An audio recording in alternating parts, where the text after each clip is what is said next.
வணக்கம். இது நம்ம கிச்சன். கிச்சனில் நம்ம இன்றைக்கி என்ன பண்ண போகிறோம்னா, ஜவ்வரிசியில் வடை பண்ண போகிறோம். அதுக்கு என்ன பண்ணணும் அப்படின்னா, என்னென்ன தேவைன்னு சொல்லிடுறேன். ஜவ்வரிசி, பச்சை மிளகாய், இஞ்சி, பொட்டுக்கடலை, உருளைக்கிழங்கு வேக வச்சு இதுமாரி நல்லா தோலியெல்லாம் எடுத்துட்டு இதுமாரி சீவலில் சீவி வச்சுக்கணும். கேரட் துருவலில் நல்லா துருவி வச்சுக்கணும். வெங்காயம், கொத்தமல்லி, உப்பு, ஆயில், ஒரு சிம்பிள் இன்க்ரீடியன்ட்ஸ். அதுக்கப்புறம் கடலை, நிலக்கடலை, பச்சை கடலை படக்கூடாது. நிலக்கடலை வறுத்த நிலக்கடலை இருந்தால் ஓகே, இல்லைன்னா நம்ம வறுத்துக்கணும். இப்போ அது எப்படி என்னென்ன மெஷர்மெண்ட்டு என்ன பண்ணலாங்கிறத பார்க்கலாம். இப்போ நம்ம சாபுதானா வடை, ஜவ்வரிசி வடைக்கு வெங்காயம் இதில் போட்டுருக்கேன், கொத்தமல்லியை போட்டுட்டேன், அப்புறம் கொஞ்சம் பச்சை மிளகாய், ஒரு பச்சை மிளகாய் இதில் போட்டுருக்கேன், மீதி ஒரு பச்சை மிளகாயும் இஞ்சியும் இதில் போட்டுருக்கேன். இதை ஒரு கோர்ஸ் இதுவாக அரைக்க போகிறேன்.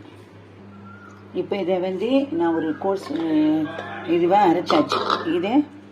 இதோடு சேர்ந்தாப்புல நான் போடுறேன்.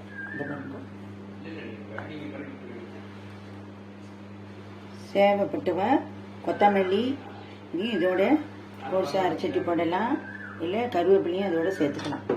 இப்போ அடுத்தது என்ன பண்ணிக்கிறேன்னா, நான் இந்த பொட்டுக்கடலையே பவுட்ரு பண்ணி இதோட சேர்க்க போகிறேன். சேர்த்துட்டு அப்புறம் உங்களுக்கு காட்டுறேன். இப்போது நான் பொட்டுக்கடலை பவுடரும் பண்ணியாச்சு. நீங்கள் நைஸாக பண்ணிக்கலாம், கோர்ஸாக பண்ணிக்கலாம். இப்போ இதில் ஏன் இது ஒட்டின்னு இருக்குன்னா, இப்போ நம்ம இதுக்கு முன்னாடி பச்சை மிளகாய் இஞ்சியெல்லாம் வச்சோம் இல்லையா, அதனுடைய ஈரப்பதம், இந்த ஈரப்பதத்தினால இது இப்படி நல்லா ஒட்டின்னு இருக்கு. இதெல்லாம் எடுத்து விட்டுருங்கோ, ஒன்றும் தப்பு கிடையாது. அதனால அப்புறமா வேணால் அலம்பி கூட ஜலம் சேர்த்துக்கலாம்.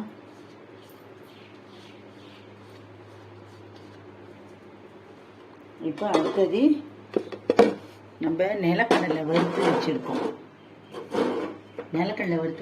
இதை இதில் சேர்த்து இதையும் பவுட்ரு ஆக்கணும். இது பவுட்ரு ஆக்கலாம், இல்லை கோர்ஸாக கூட அரைச்சி இதில் போட்டுக்கலாம். பவுட்ரு பண்ணும்போது இது பைண்டிங் ஆகிடும், அதுக்கு ஒரு பைண்டிங் கொடுக்கும். இப்போ இதையும் நான் பவுட்ரு பண்ணிவிட்டு உங்களுக்கு காட்டுறேன். இப்போ நான் நிலக்கடலை வறுத்து வச்சுருந்தேன் இல்லையே, அதோட பவுடரும் இதோட போட்டு விட்றோம். இதில் மிக்சியில் ஒட்டின்னு இருக்கிறது எல்லாத்தையும் இப்படி வழித்து போட்டுடணும். இந்த வடை ரொம்ப நல்லா இருக்கும். அதுக்கப்புறம் ஜீரகம், ஒரு டீஸ்பூன் அளவுக்கு ஜீரகம். இப்போ இதில் ஜவ்வரிசி இதில் 3/4 பங்குக்கு நான் எடுத்துக்கலான் இருக்கேன்.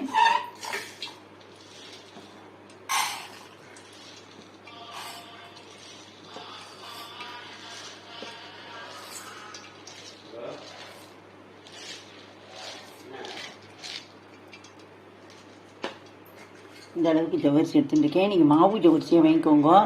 இது நல்லா மிக்சி ஜாரில் போட்டு நல்லா பவுட்ரு பண்ணலாம், ஒன்று மொத்தமாக பண்ணலாம், நம்ம சௌகரியம் தான்.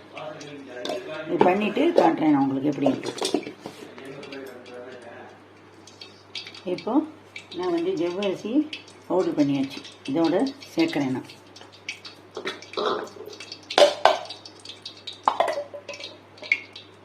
இதுக்கப்புறம் உருளைக்கிழங்கு மசிச்சு வச்சுருக்கோம் இல்லையா, அதையும் இதோட சேர்க்குறோம்.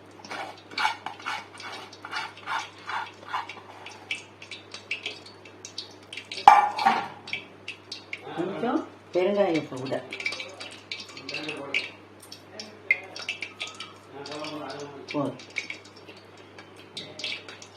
அப்புறம் இதுக்கு தேவையான உப்பு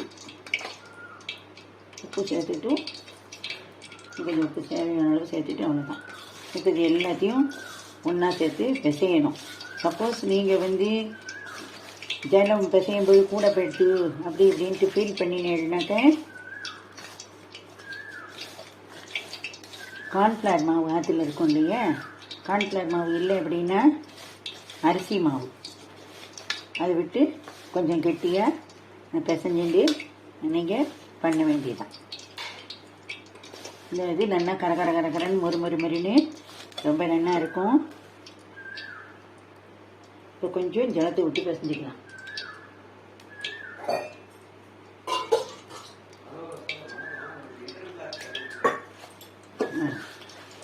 நிறைய ஜலத்தை விடாமல் தெளித்து விட்டு பக்குவமாக பிசைஞ்சுக்கோங்க.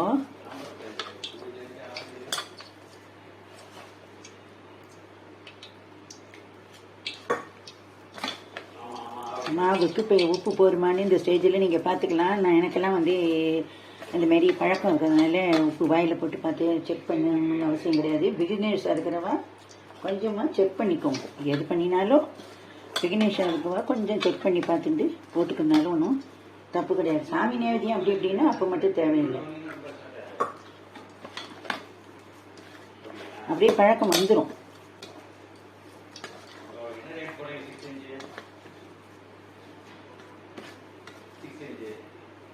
இப்போ வந்து ஜலம் போருமா அப்படின்னு செக் பண்ணணுன்னா அது பாருங்க. நான் அடுப்பை மீடியம் ஃப்ளேமில் வச்சுக்கிறேன். ரொம்ப ஹை ஃப்ளேமில் வைக்கக்கூடாது. இந்தமாரி இது பண்ணி பார்த்தீங்கன்னா தெரியாமல் இப்படி வந்ததுன்னா நீங்கள் உங்கள் ஜலம் வந்து இதுக்கு போகுதுன்னு அர்த்தம். இப்போ எண்ணெய் அடுப்பில் வச்சுருக்கேன், காயட்டும். அதுக்குள்ளே நான் கையை அலம்பிக்கிறேன். இப்போ நான் வந்து வடையை ஒன்று தட்டி போட வேண்டியதான். நமக்கு வேண்டிய ஷேப்பில் போட்டுக்கலாம். பெருசாகவும் போட்டுக்கலாம், சின்னதாகவும் போட்டுக்கலாம்.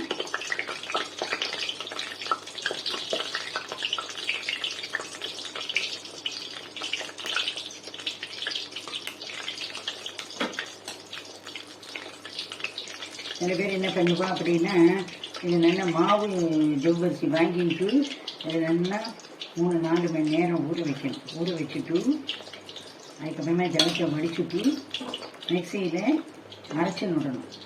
அந்தமாரி பண்ணுவான். இன்னொரு மெத்தட் என்ன பண்ணலாம் அப்படின்னாக்க, இந்த ஜவ்வரிசியை மாவு ஜவ்வரிசியை வாங்கிட்டு லைட்டாக ட்ரை ரோஸ்ட் பண்ணி வறுத்துக்கணும். வறுத்துக்கிட்டு அதுக்கப்புறமா வந்து நீங்கள் இந்தமாரி வடை தட்டலாம். இப்போ நான் செய்கிற மாரியும் இந்தமாரியும் நீங்கள் வடை தட்டலாம். நீங்கள் ஒவ்வொருத்தையும் ஒவ்வொரு மாரி பண்ணி போயிருக்கோ. உங்களுக்கு எந்த மெத்தட் பிடிச்சிருக்குன்னு நீங்கள் நினைக்கிறீங்களோ அந்த மெத்தடில் நீங்கள் பண்ணலாம். இப்படி கையிலேயே தட்ட வேண்டியதான். கையை தண்ணியில் நினச்சிட்டு கையிலேயே இந்தமாரி தட்டி போட வேண்டியதான். இதில் நான் கருவேப்பிலை சேர்க்கலை.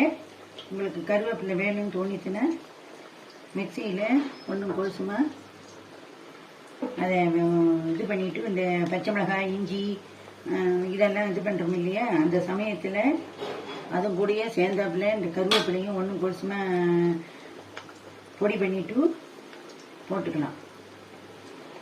அதேமாரி வெங்காயம் சாப்பரில் கட் பண்ணியும் போடலாம். இல்லை வெங்காயம் இந்தமாரி கொஞ்சம் பெருசாக போடுறதா போடுங்க. இல்லை நான் மெல்லிசாக போட்டுக்கிறேன் அப்படிங்கிறவ வந்து மிக்சியில் கூட ஒரு சுற்றிட்டு போடலாம். வெங்காயம் அதோட சேர்ந்துட்டு பைண்டிங் ஆகிட்டு பிரிஞ்சு வராமல் இருக்கும். மீடியம் ஃப்ளேமில் வச்சு வருங்க. என்ன அப்படின்னு கேட்டீங்கன்னா, ஏற்கனவே அது பாயிலிங் பண்ணியிருக்கு. உருளைக்கிழங்கு பாயிலிங் ஆகிருக்கு. அதனால் ரொம்ப தீஞ்சு போகிறதுக்கு வாய்ப்பு இருக்கிறதுனால நம்ம வந்து மீடியம் ஃப்ளேமில் வச்சு இதை பண்ணினா போதும்.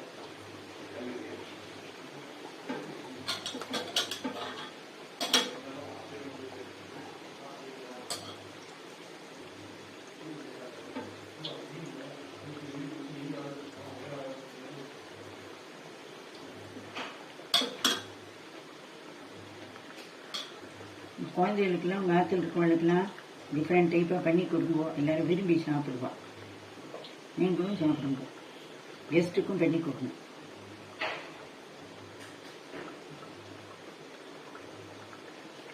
எண்ணெய் கொண்டுற மட்டும் இது போட்டு விடலாம். இது அவ்வளோவா வந்து எண்ணெய் குடிக்காது. ஹெல்த்தி ஃபுட்டு தான்.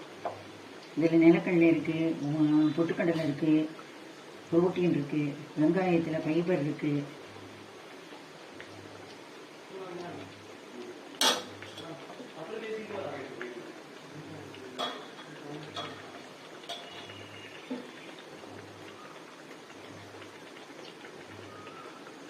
இப்போ நல்லா அது பொரிஞ்சு வரட்டும், பார்க்கலாம். நம்மளுடைய சாபுதான வடை ரெடி ஆகிட்டுருக்கு. வெயிட் பண்ணலாம். இந்தமாரி நல்லா உடனே திருப்பக்கூடாது, கரைஞ்சி போயிடும். வெயிட் பண்ணி திருப்பி விடுங்க.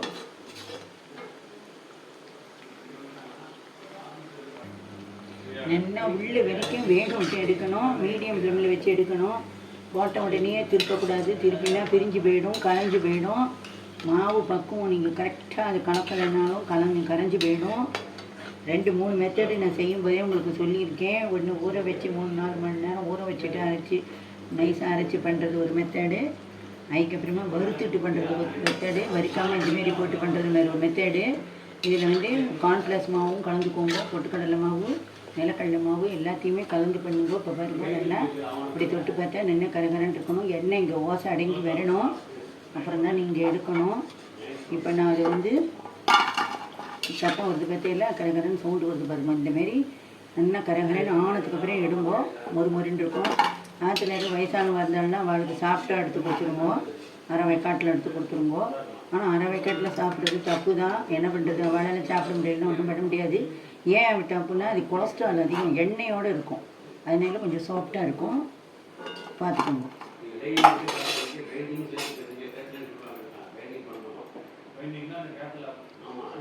இப்போ நம்ம பார்த்து சாபுதானா வடை ரெடி ஆகிடுத்து. நீங்களும் இதேமாரி பண்ணி போயிருங்க. நான் பண்ணுறதுல உங்களுக்கு பிடிச்சிருந்ததுன்னா எனக்கு சப்ஸ்கிரைப் பண்ணுங்க. நன்றி, வணக்கம்.